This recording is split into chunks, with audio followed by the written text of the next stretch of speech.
Alright, let's do this. Hi, I'm LazerDude99. And I'm the Angry Rusky. Boy, have we got a treat for you. Today we're going to review Day the Earth Stood Still, both the old one and the new one. Now, we both just saw these within the last 3 hours, so we basically remember everything there is to remember, and we've already discussed it and pretty well set our points in motion. Yeah. Okay, so let's start with the new one. Or the old one. Yes, let's start with the old one.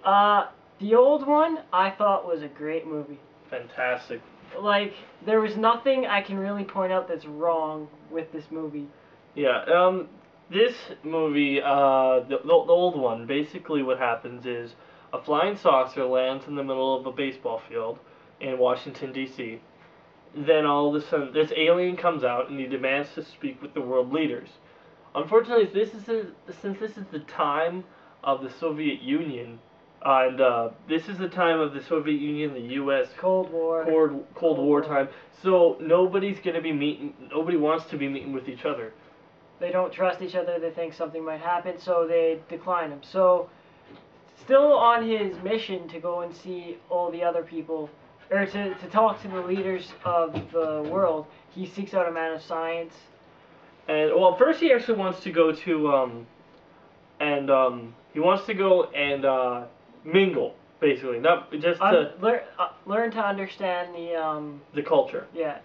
And so he does this, and he meets up with this family, and he goes in, and but the government who had him, the United States, they're like, what the heck? Our alien is loose, and we got to do something about this. Right. So they put on like a world panic, saying we got an alien monster on the loose, and propaganda is floating everywhere. I mean, after all, it is the Cold War. They're experts at this by now. This movie does a really good job of showing how much propaganda there was at that time.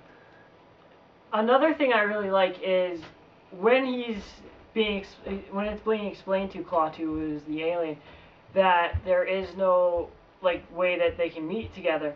He says, "I don't care about your petty squabbles." Well, this is the height of the Cold War kind of thing. The fact that they got away with that and that they said that. I'm sure there were some people when this movie came out who were like, petty squabbles, why those darn commies, and must have been really mad. I don't think they sounded quite like that. No, but it wouldn't have been funny if I did it the way they did. Anyway, yeah, it doesn't, the basic thing is he wants to stop them from nuking, they're making missiles that can go into space, right? Right, and he doesn't care what they do on their own planet, but if it's going into space, it threatens other planets. Which they can't have. It's basically like, do whatever you want on your own planet, but you come to our planet, we're gonna beat you down, kind of thing. It does a good job because throughout the entire movie, he gets to the point where he says to this one scientist, there's this scientist that he ends up going to, and the guy who does a good job. I forget what he said. He said something like, he's like, you're a smart man, or he's like, the key to being an inventor is not being smart, it's being curious. The key to science is not being smart, it's being curious, or not being faithful, it's being curious. Yeah, that was it. I like that line. So there's this scene where the guy Klaatu? Yeah, he has to prove that he's serious about this, because he's saying, okay, you guys have to stop with his nuclear stuff. And of course, we wouldn't listen to him unless he actually put something saying, you have to listen, sort of like shove it in our faces kind of thing. And he has to do it without hurting anyone or destroying anything. So what does he do? He turns off all electricity. Across the world, not just the United States, everywhere. Except for hospitals and airplanes. So he doesn't want to hurt anyone. Right. And that was great. There's this great scene with the scientist and his secretary. The secretary's like, we have no power. Everything's good. He's like, are you afraid? Does it make you feel inferior? She's like, yes. And he says, good. He actually gets a kick out of that because it means that his plan might actually work, kind of thing. It's a great movie. I recommend anybody find this movie, pick it up. I thought the old movie would just be one of those, we come in peace, uh-oh, now you're dead, kind of thing. But the thing is, it's not like that. It might have Definitely started that, but it has none of the stuff. Like at the beginning, I said, "Oh, it's probably going to be where all the cliches started," but it's not. It's better. It has some cliches in them, but you don't notice because for this movie, it was probably one of the first times those were actually used, so Yeah. it doesn't bother you at all. Like, there is one scene, one acting scene with the woman. and the robot Gork. Gort. Gort. Sorry. Gort is the name of the robot.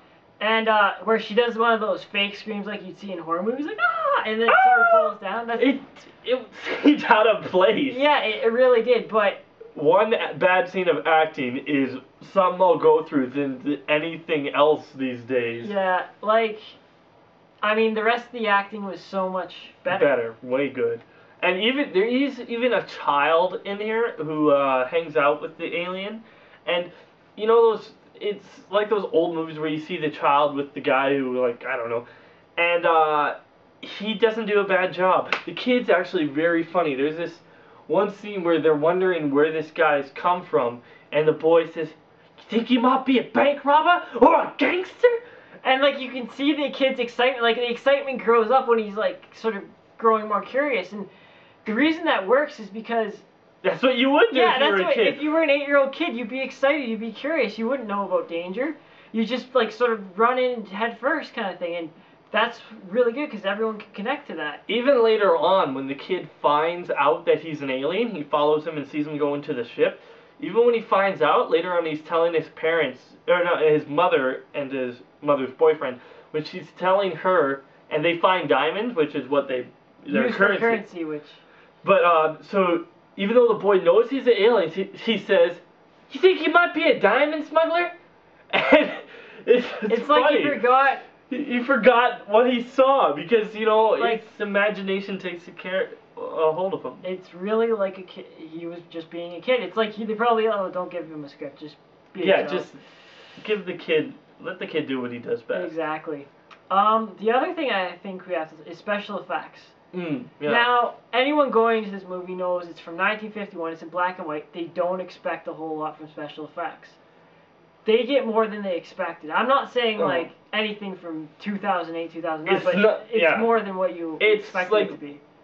The robot, it looks actually fluid. You can tell it's a guy in a suit, but you can actually believe that it's a robot. Oh yeah. And the spaceship was really well done. It's like I'm betting in some old sci-fi movies you can see that you can see like where the spaceship opens up, you can see the seams.